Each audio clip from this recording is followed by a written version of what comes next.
Auzubillahiminasyaitonirrajim. Bismillahirrahmanirrahim. Di sini saya ingin berkongsi suatu ilmu yang bertajuk amallah apa yang kamu sampaikan. Sebagaimana kebanyakan alim ulama yang terdidik dalam Islam mencuaikan tugas-tugas tabligh mereka, tugas-tugas penyampaian, maka begitulah adanya orang-orang yang menyampaikan ajaran Islam kepada orang lain dengan cara syarahan dan tulisan, tetapi malangnya tidak mengamalkan apa yang mereka sampaikan. Kebutuhannya mereka itu sebagai mubaligh patutlah memperbaiki diri sendiri lebih dari mencuba memperbaiki diri orang-orang lain.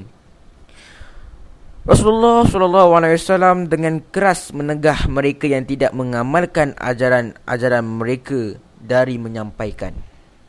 Sepotong hadis berbunyi, setengah penghuni-penghuni syurga akan bertanya penghuni-penghuni neraka, betapa kamu sekalian di sini, padahal kami ikuti ajaran kamu, oleh itu kami berada dalam syurga? Mereka menjawab, kami tidak amal apa yang kami ajar kepada orang-orang lain. Maksudnya di sini, di dalam golongan yang terdapat dalam neraka, ada orang-orang yang telah mengajar orang lain dan orang yang diajar itu masuk ke dalam syurga.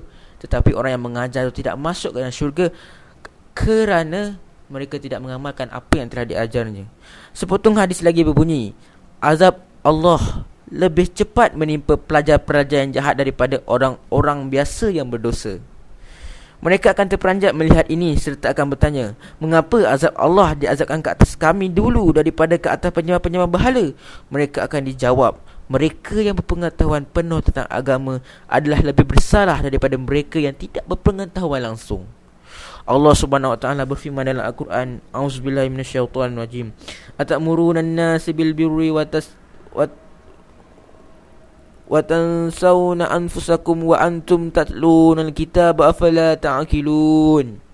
Mafhumnya, adakah kamu perintah orang-orang berbuat kebaikan tetapi kamu lupa dirimu sendiri walaupun kamu membaca kitab? Tidakkah kamu fahami? Surah kedua ayat 44. Rasulullah SAW bersabda, pada hari Sabat tiada ada seorang pun akan dibenarkan keluar dari mahkamah ilahi sehingga dia disoal 4 perkara.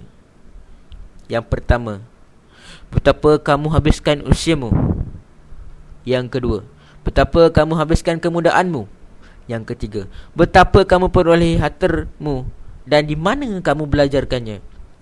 Yang keempat, adakah kamu buat menurut apa yang kamu tahu? Hazrat Abu Darda radhiyallahu anhu adalah seorang sahabat Rasulullah SAW yang terkenal. Kata beliau, yang paling aku takuti ialah seorang yang akan dikemukakan kepadaku pada hari Isab di depan sekalian manusia, yakni yang keempat tadi, adakah kamu buat menurut apa yang kamu tahu? Seorang sahabat Rasulullah SAW bertanya kepada beliau, siapakah makhluk yang paling buruk? Jawab beliau, jangan tanya padaku soalan-soalan tentang perkara yang tidak baik, tetapi tanyalah soalan-soalan tentang hal-hal yang baik. Makhluk yang paling buruk ialah alim ulama yang jahat, yang tidak mengamalkan apa yang mereka katakan. Dalam sepotong hadis lagi, Rasulullah SAW bersabda, pengetahuan ada dua macam, satu yang kekal di lidah saja dan tidak berkesan pada hati, dan satu lagi yang menyerap di hati sanubari dan menghidupkan semangat kita. Maksud kita ialah seorang Islam sepatutnya jangan mencapai pengetahuan hanya untuk keperluan dunia dan kehidupannya sahaja. Bahkan dia hendaklah mendalami pengetahuan Islam dan isi Al-Quran untuk membersihkan jiwa dan mententeramkan fikirannya. Tujuan dan pokok pengetahuan itu ialah untuk memperkukuhkan jiwa, bukannya jasad.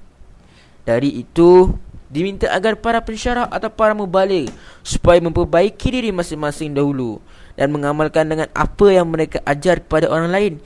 Kalau tidak, menyampaikan saja tanpa amal tidak akan diterima Allah SWT, seperti yang telah diterangkan oleh berbagai-bagai ayat Al-Quran dan hadis Rasulullah SAW. Kita berdoa kepada Hazrat Allah SWT